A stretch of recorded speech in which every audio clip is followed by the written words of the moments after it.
At Adfactors, we call it a IPO is not initial public offer, but it is initial public opinion. The moment you're going public, you're actually making a mark saying this company is now for decades. Comms needs to come in from day one. Agency should be brought even before the bankers and lawyers have been brought.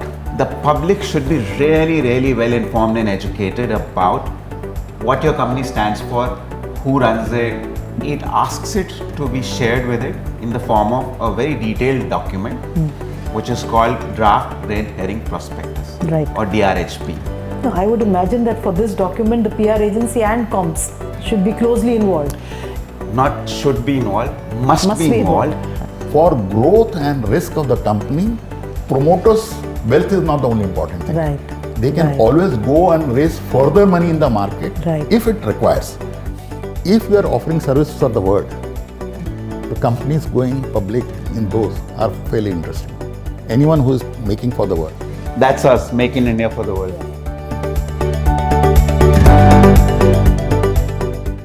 Hello, everybody. If your company is planning an IPO as a PR and communication specialist, your checklist is probably growing by the day. Shaping compelling narratives, managing stakeholder expectations, ensuring transparent communication throughout the process, these are just a few of the complexities you may be grappling with.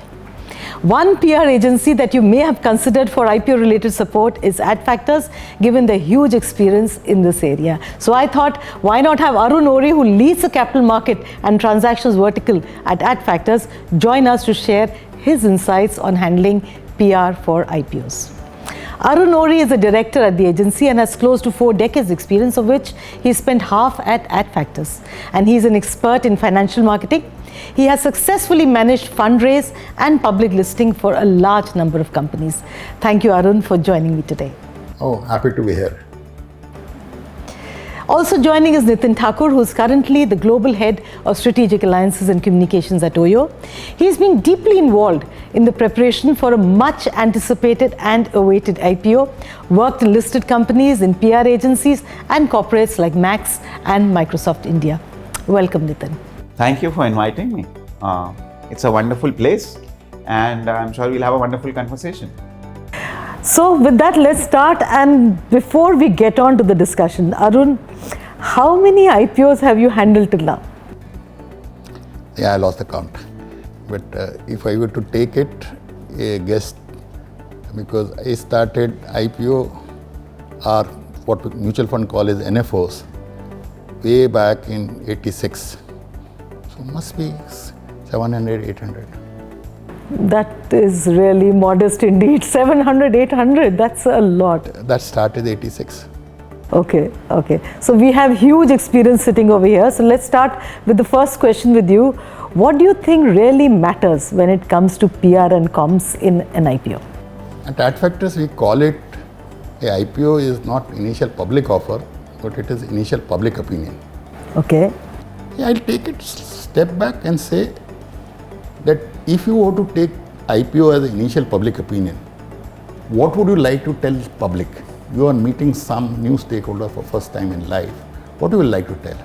In summary, what we call it is equity story. You are telling an equity story. Think like you are going for a new job, or how you would like to make the first impression. Right. So it is same is true for the companies also. Or for a company, it can be as much like a product launch. So there is the issue in product launch. You may have launched a lot of products and you have identified customers, but here you are getting partners. Think how will you invite partners? How will you take them? How will you respect them? So there are some of the factors which comms person can look into it. And add to that, what is the role of comms? Yeah. So Nandini, my experience with how the public markets work and how should companies work with public markets started about 16 years ago when I joined the Max group. They had one listed company at that time, Max India, and of course I was heading the comms, so I was also looking at that, a bit of investor relations on the retail side and financial communication, as they say. And then as the group was expanding and progressing, passed through multiple aspects which involve the public markets, like demerger was a major thing, a QIP. So those brought in immense learnings.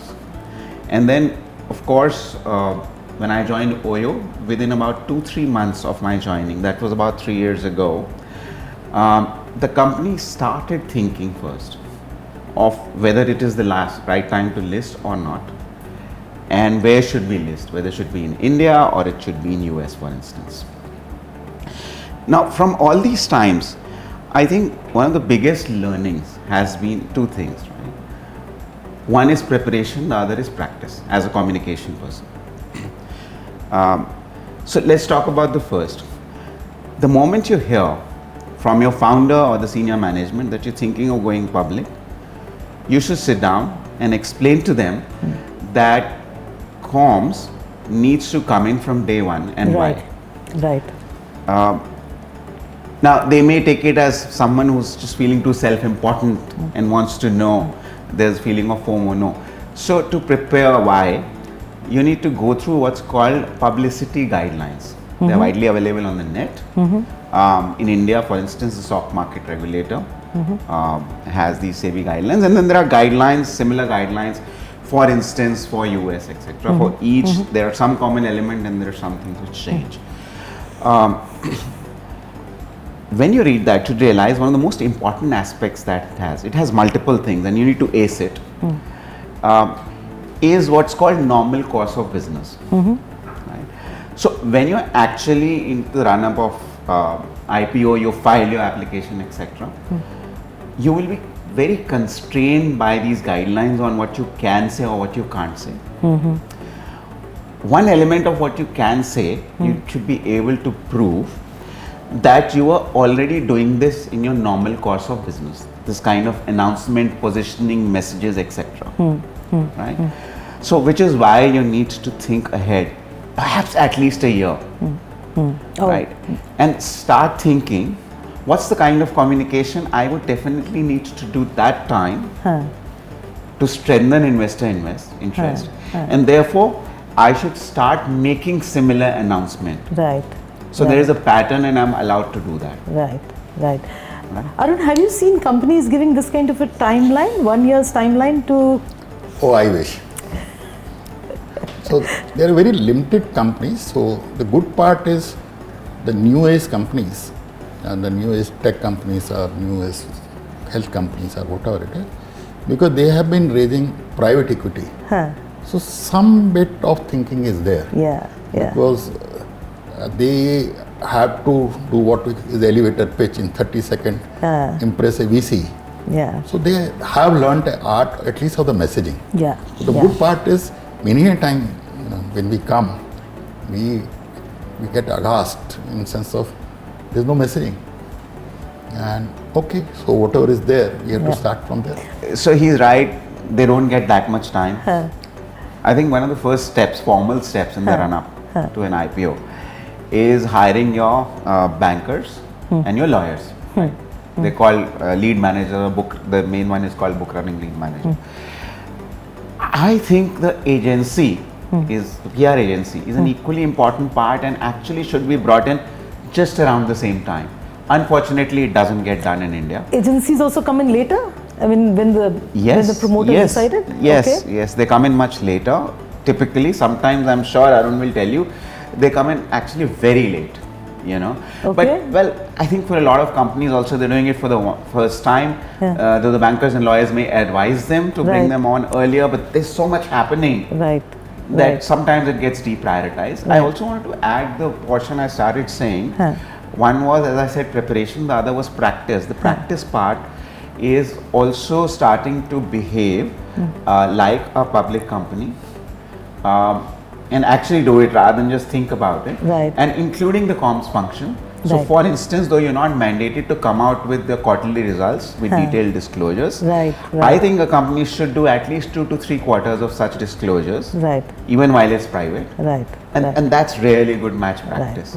And many other such things, around transparency and disclosures, which you'll anyways be mandated to do as a company. No, makes a lot of sense. But I pick up on that question again, Arun. Typically, in your experience, what is the lead time that you've got, PR agencies have got? There are some good cases, at least as I said, in US companies, sometimes you may get up to 2 years. But In if India? in India, Not good cases. Typically, what do you get? typically my median will be 3 weeks. Good Lord, really? He's talking about 1 year, he's talking about 3 weeks. What do you do with the messaging in 3 weeks? No, so the 1 year was the company to start internally preparing. Right. I think the right time for the agency to be brought in is that at the time or immediately after the bankers and the lawyers have been finalized. So what would you say is the minimum time required for PR agencies? Very important for all our listeners. What we say is that, see, anyway, B2C companies already have PR many of the time. So the position is slightly good. At least they are focused on giving messages to their customers. They are used to trying it out. No, at least there is a good part and lots of things are already in place. The issue which we think is most important is for the B2B company, because in B2B company hardly anything has been done. And absolutely I think, and slightly I differ, is rather agency should be brought even before the bankers and lawyers have been brought To say. there is good reasons, because the moment lawyer comes, they take it, the guidelines have become applicable, though technically they have not, but so be it. So it depends. I think it's not, for a B2C company which has a customer base already used to communication, already has a media presence, the time can be shortened. So would you say the size of the IPO you're looking at could also determine when, or? Size is not so much an important feature as much as the awareness of the company. So we typically tell company, imagine, forget IPO. If you were to hire the best talent in the country, what will you say as a corporate? Now, what are you going to say to hire as the best talent in the country is the right messages for IPO also. So there is then only messages from right talent to right IPO is only the financial part. But we still cover the major thing. So what we think is a IPO is also an opportunity to companies, whether they go ahead with it or not go ahead with it, is to think, how do we get the best talent? Now think a person in, say, Raipur, he has 2 companies, one a well-known company in the corporate front, another not that well-known company. What do you think the parent is going to recommend? That's what it is. Let's step back a little and let's look at people like me who have not been in the IPO field, and there would be many of us. Nitin, let's start with you. Typically for people who are new to this area, what is the planning process? Yeah. So I spoke earlier about informally how the company should start planning. I think the first formal step which we spoke about is when you actually hire your bankers and your lawyers. They are the most active partners to take you this process. They are the experts and they're statutorily also designated to do so. What do these guys do when they come in? Okay, let's look at it from the stock market regulator's perspective. What's in his interest? In his interest is, if you as a company, which till now was private, all right, wants to take public money, the public should be really, really well informed and educated about what your company stands for, who runs it, what's the industry it works in, etc. And it asks it to be shared with it in the form of a very detailed document, which is called Draft Red Herring Prospectus, or DRHP. Right. And therefore, these bankers and these lawyers, they set about educating the company and helping them prepare this DRHP. In India, it's ended up being a very, very copious document. Runs anywhere between 200 pages to 600 pages from different companies, depending on how big they are or how detailed and exhaustive that they get. Right? Now, this has sections related to how is your industry, how is your company and its performance, what is its business model, what are the key risks that the company may run, etc., and so on, and stuff like this. So, what is the role that the comms now plays during this DRHP process? One must understand that this DRHP then becomes your Bible. for everyone involved in the company, because after you submitted it, or frankly during this course, you cannot disclose any material information to the public which is not in the DRHP. That document. Got it. Right. What happens now? In most cases, comms professionals find this document very tedious, laborious, full with legalese, too many numbers, etc. And it doesn't really get actively involved, and neither is it invited to. But comms must insist to be a co-owner of this document, because it has to have that foresight and see what is the positioning and messaging and the information I would want to do in the run-up to the document, and whatever that is needs to be in the DRHP at that time. After that, you have no choice.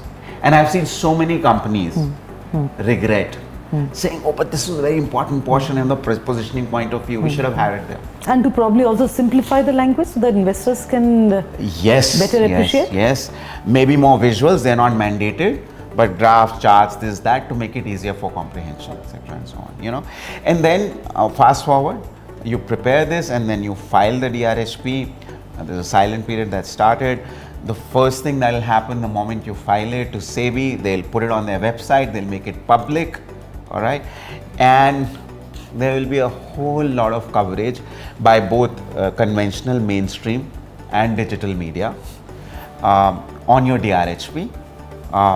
Starting right from basics on what's your issue size and how much of fresh money are you trying to raise, which is called primary issuance, how much of existing investors are trying to exit through the IPO, which is secondary, and so on and so forth. So there are two waves of coverage that happens here, and PR's role is to, having understood the DRHP very well, journalist was asked, they'll be curious, they can't make sense of this elaborate document, to be able to point out where to look for this information. So there's this first wave of coverage around DRHP, and then there are deep dive insights also around it. Arun, before I ask you to elaborate on what Nitin has just said, how long does it take to get DRHP ready? Oh, it takes at least 2 to 3 months. And adding to what Nitin said, I would rather say comms person should do reverse. Let him think what are the 20 stories which he would like to be seen about the company, and ensure whatever is the 20 story, the foundation material is required is present in DRHP. And I think the task is done, because he is the back to school kind of thing, in the sense of comm school. Think what is the headline you want. For supporting that headline, what is the content required? So many of the time, the stories, you are the largest in ABC sector, fine. Who says you are largest in ABC sector? Someone has to say. What SEBI has said is you can't make self-statement. There has to be a third-party proof. Okay. There need to be some documented information, some proof, then only the content can go. And there is a lot of to and fro on this point between lawyers and company and the BRLMs on what can go into the document. Many times things are true, but time to prove them by way of documentation becomes a constraint. So sometimes companies do leave it. So does the agency sit for making this document? Do you play a role in that? See, if we are on board specifically for the long term, we are able to tell them. Okay. Because the way, think of the stories which you would like to happen. Right. And then they are able to bring it. Right. But these are the sessions between internally and the kind of a thing. But I think the guidance which we provide, and sometimes when we get shared and if we find something important has got amiss, most important. You do review? No, if it gets shared, we don't review. Okay. If it gets shared, and if we think something most critical is missing, then we go back to company and say, I am certain that you must have gone through lots of steps, but because what you have said so far to us, this appears a most important point. Somehow we are not able to see in a direct language that point. Can you try to get that in by providing necessary documents? No, I would imagine that for this document, the PR agency and comms should be closely involved. Yeah, so Nandini, that's the point actually you're trying to make. Not should be involved, must be involved. But in India, by and large, aren't involved. And that's because for most of the companies, they're doing this for the first time and they don't realize that they missed that very important component. And therefore, it's the duty of the in-house comms person, because the agency probably won't even know at that stage the company is thinking of going for a listing, right? To insist. And that's why I said day one, first thing, prepare, educate yourself a year back on what's the role that you want to play. And by the way, if this was a print interview and you're seeking a headline, I think Arun has given us one, which is the 20 stories in DRHP. Good one. Yeah. Which is exactly why you need an agency to come in and to guide. Absolutely. Which is why, by the way, Adfactors. In 700 IPOs, you can definitely guide what needs to be done. But tell me, Arun, is fundraising always the objective, or there could be more objectives also? Oh, there are many more objectives. Okay. So let's take a company, recent IPO called Tata Technology. Tata Technology was a subsidiary of Tata Motors, and they had investors. So they didn't require primary money for growth. So they are well established on the growth. However, how do you provide an exit to investors?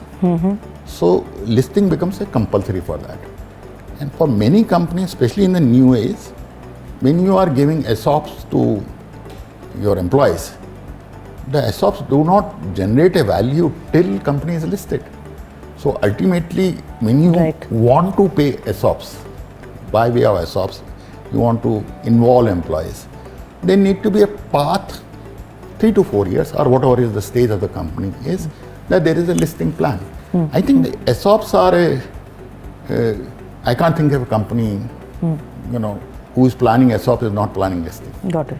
So the listing is planned. So the fact is, if in that company comms person is there and he knows ESOPs are there, he knows there is going to be listing. Whether 2 years or 3 years, it doesn't matter. But listing is going to be there. I see you smiling on that, Nitin. Besides the reason that all of them are solid, some of them are related to exit. But I think strategically for the long term also. And I know there are both sides of the camps. There are statistics which show over a long term companies, unlisted companies have created more value and grown, some of them. But by and large, being listed is strategically also important for your growth because it brings discipline, it becomes transparency, and sunlight, as they say, is the best disinfectant. Right. Let's come to comms now. And what are the typical ways that you have seen in your experience that a comms person connects with the potential investors? I think there's a continuum somewhere between, for a comms person specifically, they're trying to reach out to media, and I'll come to which categories of media. But eventually through this media, they're trying to reach out to the investor, which is both the retail and the institutional investor. Right. To be able to do so effectively, I think it's very important for the comms person to try and sit in on some of the meetings along with your CFO and the founder and manager when they're actually briefing and addressing A, the institutional investor, and B, the retail investor, because some messaging and how they look at it remain the same and some changes. That really gives them a lot of understanding the importance because eventually that's your end audience. The media is the in-between, so you need to know which are the other constituents and how are they communicating to them. Now coming back to what ways to communicate. Yeah, what are the tools? So conventional media, in a normal course of work, you'd typically be conversing with your beat journalist. Here you need to immediately expand your horizon to start talking to capital market journalists as well. There are different lot. They may not know much about your company. So that's very important, and they will be reporting actively on you. So you should use them as your friends and allies. Then there is a segment which there's a bit of yes and no about how actively to engage with them and how important are they as your medium, which is the financial influencers. Then there is the new age media, digital media. And then the fourth, I think is very important, is experts and commentators who will willy-nilly be commenting about the company and prospects. whether you address them or not. Got it. Got it. So all of them are direct and indirect mediums. Arun, what would you put as the top 2 ways which really get noticed? I mean, would it be, for example, the promoter's interview or what? I mean, what are the 2 things you think really kind of move you up with investors? So the key point is most of the time, we're focused more on influencers and people who move the needle. And most of the time, retail is a follower. Okay.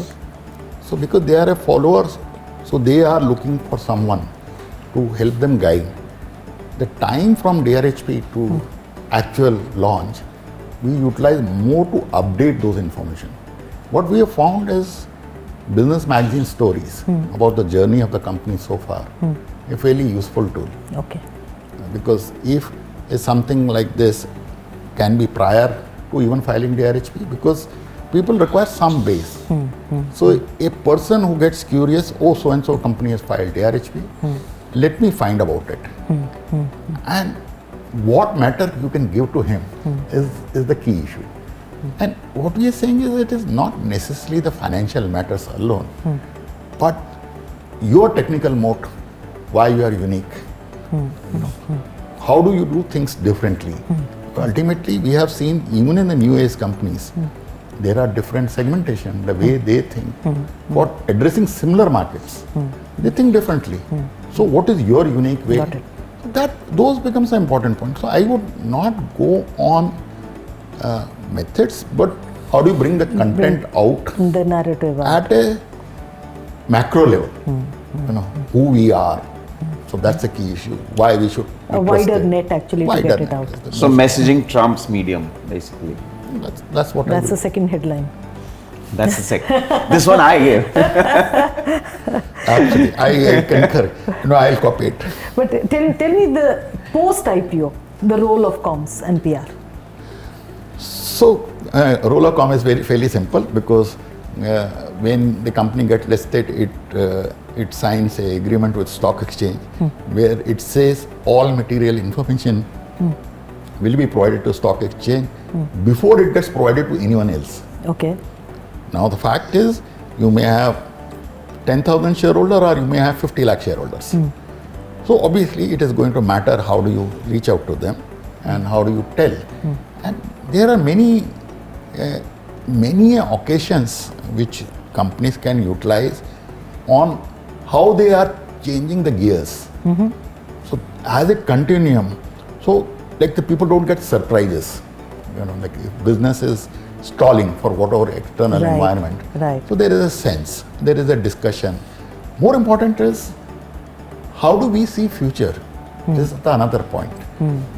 Every field is changing. The way technology is bringing, the way internet has come and the new age is there. How do we see ourselves? I think Nitin's company is the one biggest example of that. That how do you bring there is a property at one end, there is a fellow who is searching at another end, and they want a mix. They also want a trust index. So obviously these points continue. Right. And it's the same point. Think if your company's share is a product and it needs to be continuously bought and sold. How do new people get interested in it? How do the existing people add on more to it? Got So it. investor relation is compulsory by law in sense of communication because there is well-defined thing. But even as an additional tool on an ongoing basis adds a value. Let me just add one thing. One of the things which we have noticed, most of the company are able to get an upgrade once they get listed in credit rating. Okay. It's so important because now credit rating agency think that for growth and risk of the company, promoters' wealth is not the only important thing. Right. They can Right. always go and raise further money in the market Right. if it requires. Now that changes the angle. Now getting a notch up on credit rating It's by big. listing, Yeah. we think is very important. Yeah. So Arun, Nitin was speaking about the process and he gave the first part of it. What happens after the points that he had mentioned? So any IPO consists of three buckets. One bucket is qualified institutional bodies and in minimum 50% or 75% is supposed to be raised from them. Now, what most of the companies start doing is that they start pitching to this set of the people. Normally, SEBI takes 2 to 3 months to clear the document, and in the meantime, along with the help of the bankers, if your book is ready, and so you decide to go to the market. Now, ultimately, the retail and high net worth investor market gets activated 2 weeks prior to actual launch. But by that time you have decided you are going to get launched. So you update the documents, you move to a process which is called red herring prospectus. Okay. Now, the moment you file a red herring prospectus with registrar of company, so you have committed to the dates. Now that is the time you are trying to go out and tell to the world that we so and so have updated our document. This is the critical information, and this is where we go on full blast one to many. So the key thing is that that's the time you are reaching out to the investor dominant market. So investors are not spread everywhere. So like 1/3 of the investor, I will say, in Mumbai metropolitan region. Another 1/3 is in Gujarat as a market. Okay. The most impressive number which I quote is, nearly 80% of the investor lies between Bombay to Delhi highway. Okay. That's the kind of a investor concentration is in this country. Right. So depending on the size of issue, depending on the requirement, depending on the book, depending on the environment, we decide road shows.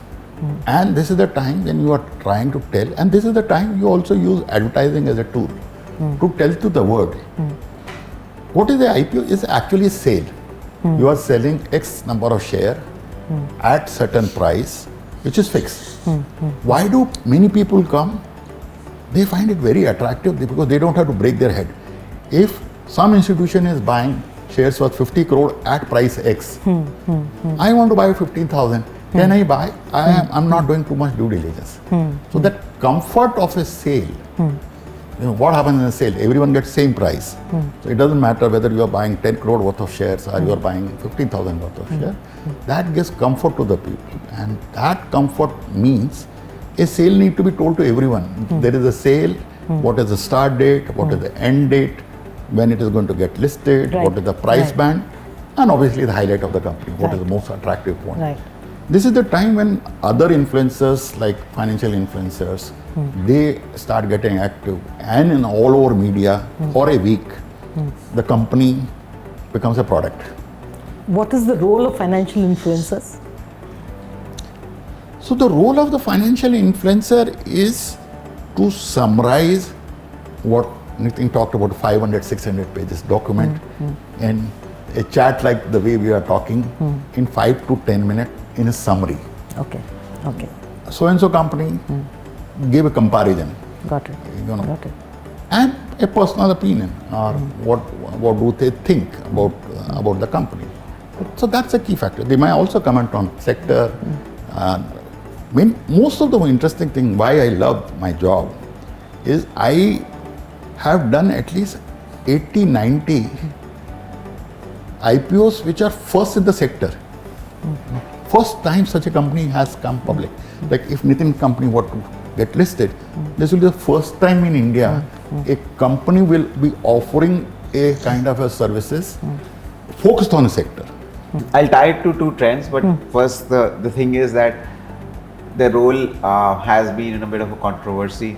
The regulators had a hard look at it, and I think the reason has been that a lot of times it was felt that they put undue influence on the purchase decision of the public, which has not been liked. Okay.